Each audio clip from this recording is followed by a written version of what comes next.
আসসালামু আলাইকুম। আজকের বাংলা নিউজে সবাইকে জানাচ্ছি স্বাগতম। শুরুতে জানাচ্ছি বিশ্ব আলোচিত খবরের সংবাদ শিরোনাম। আজকের বাংলা নিউজের সাথেই থাকুন। ইরানের উপর হামলা হলে ইসরায়েলের বিরুদ্ধে আবারও যুদ্ধ করতে প্রস্তুত রয়েছে তেহরান, এমন হুঁশিয়ারি দিয়েছেন ইরানের পররাষ্ট্রমন্ত্রী আব্বাস আরাগচি। ইউক্রেনে যুদ্ধ বন্ধে রাশিয়ার মিত্রদের উপর নিষেধাজ্ঞা আরোপে ব্যাপক সমর্থন রয়েছে মার্কিনদের। তাদের মতে যুদ্ধ বন্ধে মস্কোর উপর চাপ প্রয়োগের কৌশল হিসেবে রাশিয়ার বাণিজ্য অংশীদারদের উপর নিষেধাজ্ঞা আরোপ করা প্রয়োজন। আবার ইরানে গেছেন জাতিসংঘ পারমাণবিক পর্যবেক্ষণ সংস্থার একটি দল। সংস্থাটির মহাপরিচালক রাফায়েল গ্রোসি বলেছেন, তাদের পরিদর্শকদের একটি দল ইরানে গেছেন।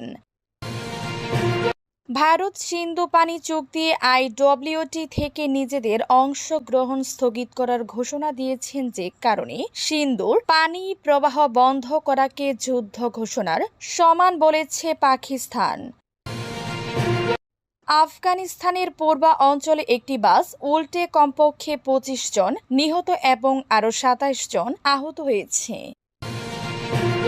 অন্তর্বর্তীকালীন সরকার দায়িত্ব গ্রহণের ৩ মাসের মধ্যে নির্বাচন দিয়ে দিলে অনেক ঝামেলা এড়ানো সম্ভব হতো বলে মনে করেছেন বিএনপির মহাসচিব মির্জা ফখরুল ইসলাম আলমগীর।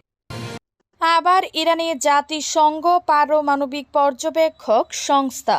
আবার ইরানে গেছেন জাতিসংঘ পারমাণবিক পর্যবেক্ষক সংস্থার একটি দল। সংস্থাটির মহাপরিচালক রাফায়েল গ্রোসি বলেছেন, তাদের পরিদর্শকদের একটি দল ইরানে গেছেন। এবছর ইরানের পারমাণবিক স্থাপনাগুলো ইসরায়েলি ও মার্কিন হামলার পর এটি প্রথম প্রবেশকারী পর্যবেক্ষক দল।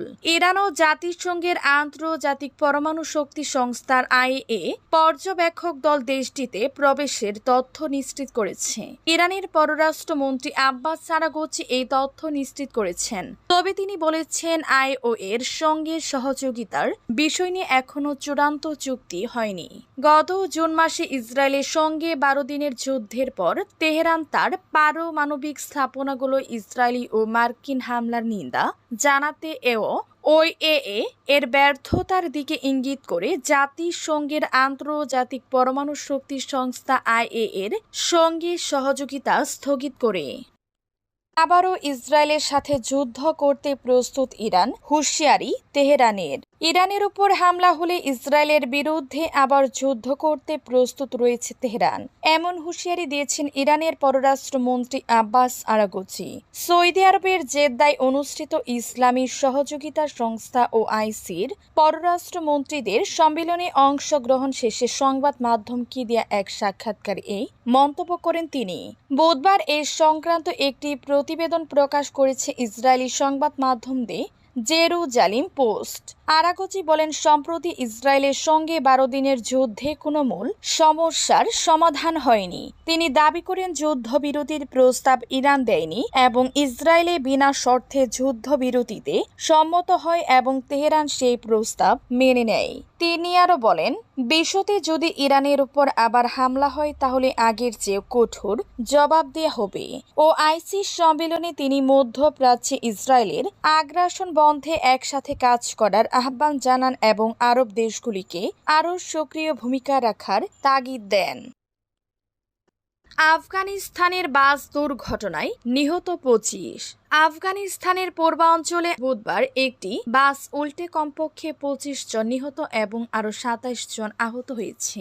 কাবুল থেকে বার্তা সংস্থা এএফপি জানায়, স্বরাষ্ট্র মন্ত্রণালয়ের মুখপাত্র আব্দুল মতিন কানি বলেন, রাজধানী কাবুলের পার্শ্ববর্তী দক্ষিণাঞ্চলীয় শহর কান্দাহারের দিকে যাওয়ার একটি মহাসড়কে চালকের অবহেলার কারণে দুর্ঘটনাটি ঘটিয়েছে। তিনি আরও বলেন, এই ঘটনায় ২৫ জন নিহত এবং আরও ২৭ জন আহত অবস্থায় হাসপাতালে চিকিৎসাধীন রয়েছে। আফগানিস্তানে দুর্বল অবকাঠামো, কয়েক দশকের সংঘাত, মহাসড়কে বেপরোয়া গতিতে গাড়ি চালানো এবং সেগুলো তদারকির অভাবে প্রায় সময়ই দুর্ঘটনা ঘটে। গত মঙ্গলবার পশ্চিমা অঞ্চলীয় হেরাত প্রদেশে মোটর সাইকেল ও ট্রাম্পের সঙ্গে বাসের সংঘর্ষে ১ ডজনেরও বেশি শিশুসহ অন্তত ৭৮ জন নিহত হয়েছে। যদি ৩ মাসের মধ্যে নির্বাচনটা করা যেত তাহলে অনেক ঝামেলা এড়ানো যেত, জানিয়েছেন মির্জা ফখরুল। অন্তর্বর্তীকালীন সরকার দায়িত্ব গ্রহণের ৩ মাসের মধ্যে নির্বাচন দিয়ে দিলে অনেক ঝামেলা এড়ানো সম্ভব হতো বলে মনে করেছেন বিএনপির মহাসচিব মির্জা ফখরুল ইসলাম আলমগীর। বুধবার ২৭ আগস্ট সকালে জাতীয় প্রেস ক্লাবের জহুর হোসেন হলে আয়োজিত এক আলোচনা সভায় প্রধান অতিথির বক্তব্যে তিনি এসব কথা বলেন। মির্জা ফখরুল ইসলাম বলেন, জিনিসপত্রের দাম বেড়ে চলেছে। আমার স্ত্রী আজকে সকালে ব্যাংকে ফোন করেছেন কিছু টাকা তোলার জন্য। ব্যাংক থেকে বলছে, সরি ম্যাডাম, আমরা ৫,০০০ টাকার বেশি দিতে পারবো না। এই ১ বছরের মধ্যে যদি আমরা সেই পরিস্থিতির পরিবর্তন আনতে না পারি তাহলে কিভাবে কি হবে? যে কারণে সিন্ধুর পানি প্রবাহ বন্ধ করাকে যুদ্ধ ঘোষণার সমান বলেছে পাকিস্তান। কাশ্মীরের সাম্প্রতিক হামলার প্রেক্ষাপটে পাকিস্তানের বিরুদ্ধে কঠোর অবস্থান নিয়েছে ভারত। এরই অংশ হিসেবে নয়াদিল্লি সিন্ধু পানি চুক্তি IWT থেকে নিজেদের অংশগ্রহণ স্থগিত করার ঘোষণা দিয়েছে। ভারতের এমন পদক্ষেপে চুক্তির ভবিষ্যৎ নিয়ে প্রশ্ন উঠেছে এবং পাকিস্তানে দেখা দিয়েছে গভীর উদ্বেগ। গত মাসে ভারত নিয়ন্ত্রিত কাশ্মীরে এক হামলায় ২৬ জন বেসামরিক নাগরিক নিহত হন। ভারত এই হামলার জন্য সরাসরি পাকিস্তানকে দায়ী করলেও ইসলামাবাদ তা অস্বীকার করেছে। হামলার জেরে দুই দেশের মধ্যে কয়েক দশকের মধ্যে সবচেয়ে ভয়াবহ সংঘর্ষ হয়, যা পরবর্তীতে যুদ্ধবিরতির মাধ্যমে থেমে যায়। ঐতিহাসিক চুক্তি বড় ধাক্কায়। সিন্ধু পানি চুক্তিটি ১৯৬০ সালের সেপ্টেম্বর মাসে বিশ্ব ব্যাংকের মধ্যস্থতায় স্বাক্ষরিত হয়। চুক্তির আওতায় পূর্ব অঞ্চলে ৩টি নদী সতলজ, বিয়াস ও রাভি ভারতের ব্যবহারের জন্য নির্ধারিত হয়। রাশিয়ার মিত্রদের উপর নিষেধাজ্ঞা চান অধিকাংশ মার্কিন নাগরিক। ইউক্রেন যুদ্ধ বন্ধে রাশিয়ার মিত্রদের উপর নিষেধাজ্ঞা আরোপে ব্যাপক সমর্থন রয়েছে মার্কিনদের। তাদের মধ্যে যুদ্ধ বন্ধে মস্কোর উপর চাপ প্রয়োগের কৌশল হিসেবে রাশিয়ার বাণিজ্য অংশীদারদের উপর নিষেধাজ্ঞা আরোপ করা প্রয়োজন। ব্রিটিশ বার্তা সংস্থা রয়টার্স ও ইপসোস পরিচালিত একটি নতুন জরিপে এ তথ্য উঠে এসেছে। ৩ দিন ব্যাপী পরিচালিত ওই জরিপটি গত রবিবার শেষ হয়। এতে দেখা যায় জরিপে অংশ নেয়া ৬২% মার্কিনী রাশিয়ার বাণিজ্যিক অংশীদারদের উপর নিষেধাজ্ঞা আরোপের পক্ষে মত দিয়েছেন। এই কৌশলটি মার্কিন প্রেসিডেন্ট ডোনাল্ড ট্রাম্প আংশিকভাবে গ্রহণ করেছেন এবং তিনি চীন সহ অন্যান্য দেশের উপর এটি প্রসারিত করার হুমকি দিয়েছেন। ২০২২ সালের ২৪ ফেব্রুয়ারি ইউক্রেনে পুরোদমে আক্রমণ শুরু করে রাশিয়া, যা দ্বিতীয় বিশ্বযুদ্ধের পর ইউরোপের সবচেয়ে বড় সংঘাতের জন্ম দেয়।